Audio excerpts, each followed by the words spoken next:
Hi friends, నా పేరు Sai Mahesh. A to Z moms కుకింగ్కి స్వాగతం. ఈరోజు మీకోసం మైండ్ రిఫ్రెషింగ్గా అనిపించే పాన్ షర్బత్ని తీసుకొచ్చాను. దీన్ని ఎలా చేయాలో ఈ వీడియోలో చూద్దాం రండి. దీనికోసం మనం గుల్లకందిని ప్రిపేర్ చేసుకోవాలి. దీనికోసం పన్నీర్ రోజాని తీసుకొని చూపించిన విధంగా రెక్కలను సపరేట్ చేసి వాటర్లో వేసుకోవాలి. ఇలా బాగా 1-2 సార్లు శుభ్రం చేసుకుందాం. ఇలా శుభ్రం చేసుకోవడం వల్ల వీటి మీద ఏమన్నా కెమికల్స్ ఉంటే పోతాయి.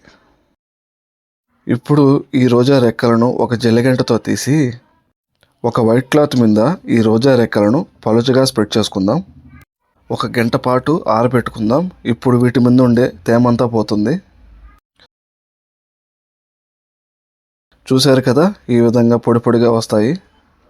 ఇప్పుడు ఒక చిన్న కప్ షుగర్ని ఇందులో వేసి బాగా నలుపుకుందాం.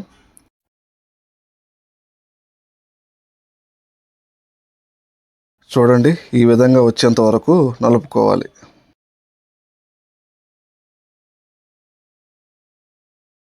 దీన్ని ఒక ప్యాన్లోకి తీసుకుని స్టవ్ని సిమ్లో ఉంచి దీన్ని ఒక 5 నిమిషాల పాటు రోస్ట్ చేసుకుందాం. ఇలా 5 నిమిషాల పాటు రోస్ట్ చేసిన తర్వాత ఇలా ఉంటుంది. ఇంతేనండి, గుల్లకంద రెడీ అయిపోయింది. ఇప్పుడు ఒక మిక్సీ జార్ని తీసుకొని దానిలో 4 గరిటెల వరకు వెనిలా ఐస్ క్రీమ్ని వేసుకుందాం. ఇందులోనే 20 వరకు రెడ్ చెర్రీస్ని వేసుకుందాం.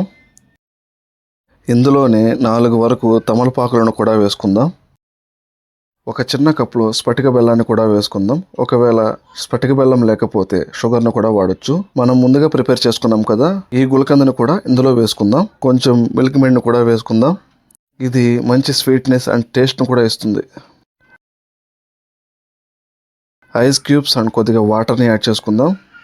ఇప్పుడు దీన్ని బాగా మిక్సీ పడితే పాన్ షర్బత్ రెడీ అయిపోయింది. దీన్ని ఒక గ్లాస్లోకి తీసుకొని తాగి చూడండి, చాలా బాగుంటుంది. ఈ వీడియో మీకు నచ్చినట్టయితే ప్లీజ్ లైక్ చేసి సబ్స్క్రైబ్ చేసుకోండి. Thanks for watching.